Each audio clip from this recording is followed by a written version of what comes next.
Hello, কে? ঠিগলুর মা? আচ্ছা, কেমন আছো? ভালো? আচ্ছা, আচ্ছা, আচ্ছা।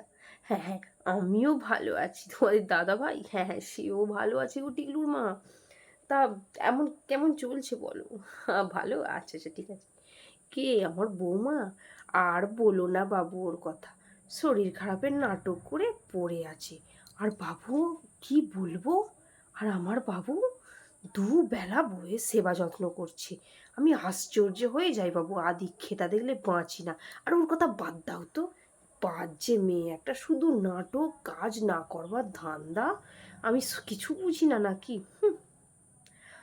ওসব বাদ দাও, বাদ দাও। কি আমার মেয়ে? ও হ্যাঁ, মানু, হ্যাঁ ও খুব ভালো আছে। আসলে না এই কদিন আগে বড্ড মেয়েটার শরীরটা খারাপ করেছিল। বাবা, সেদিকে বলতে হবে না।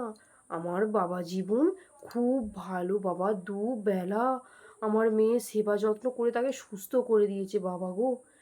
আমি জামাই নয় গো দিদি ভাই, জামাই নয়, একজন ছেলে পেয়েছি। কি যে বলবো তোমাকে, আমার জামাইয়ের মতো জামাই আর কেউ হতেই পারবে না, সে হচ্ছে আমার ছেলে।